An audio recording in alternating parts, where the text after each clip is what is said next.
The Phillies currently hold a wildcard spot in the National League standings, but if they want to stay there, they're going to have to make some moves to improve the roster. Subscribe if you haven't yet, and let's jump right into the video. You guys loved the part 1 I made of the Phillies trade deadline targets, so I decided to make a part 2. I talked a lot about pitchers in the first video, so in this one my focus will be more on the position players. The first guy I want to talk about is Andrew McCutchen. Yes, that is the same Andrew McCutchen that played for the Phillies from 2019 to 2021. As Kutch got older, it showed on the field. He wasn't hitting as great as he used to, and he couldn't run like he used to.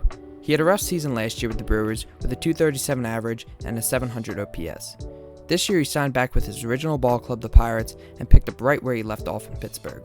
Surprisingly, Kutch is having a really good season, hitting .271 with a .383 on base percentage and an .813 OPS. These are really solid numbers for a declining 36-year-old. Currently, the Pirates sit at 40-45 on the year, 6.5 games out of the first place Reds. They still have a chance to squeak into the playoffs, but I think that it would be better for them to sell at the deadline. They were way ahead of schedule after winning some games early in the year, and they are still in their rebuild, so it doesn't make sense on rushing it. Trading Kutch seems like the right thing to do, and I think he would be a really good fit for the Phillies.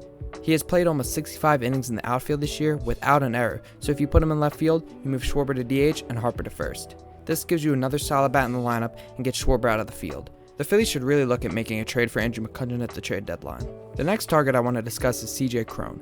If Harper goes to first, it doesn't make a lot of sense to trade for Cron, but this is just another bat the Phillies could go after.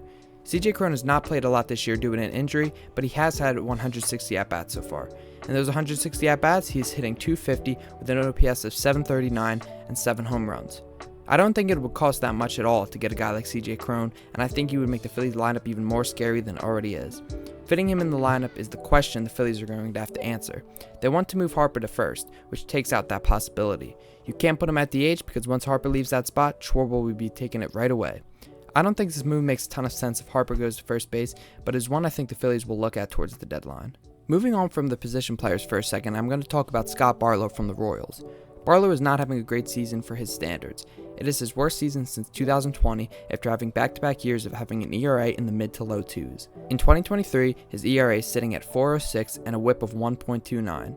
His K per 9 is up to 12.48, but his walks per 9 is up to 4.35. He has converted 10 saves in 12 opportunities, so he knows how to pitch in big spots. That is what the Phillies need. He's not going to be an elite level reliever by any means, but he will be a middle inning guy most of the time who can pitch out of tough spots if you need him to. He will also cost the Phillies absolutely nothing, so I would love for them to make a move for him.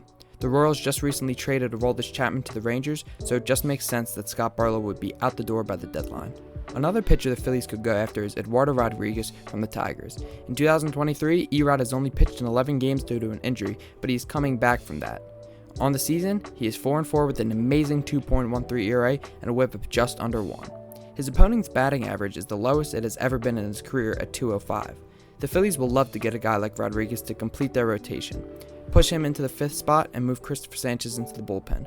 Sanchez has been good for the Phillies, but if you can get Erod, I would happily have Sanchez move to the bullpen. This way you get another starter and another reliever out of the deal. Rodriguez has 3 years left on his current deal after this year, with an opt-out after this season.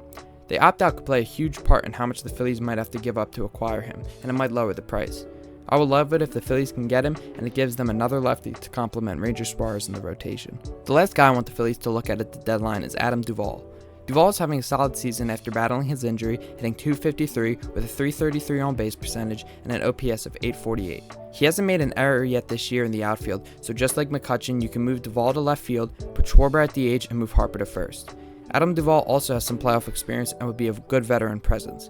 The 34-year-old has been in the postseason a handful of times and even won the 2021 World Series with the Braves. Adding a guy like Adam Duvall would be good for this Phillies lineup and would help get Kyle Schwarber out of left field and into the DH. Thank you guys for watching the video and staying all the way to the end. Let me know if you guys want to see a part 3 for the Phillies trade deadline targets. If you stayed this far and you enjoyed the video, drop a like so I know you want to see more of this type of content. Subscribe if you have not yet so you can stay up to date with all things Philly sports. If you just subscribed, leave a comment saying you did and I will reply back thanking you for the support.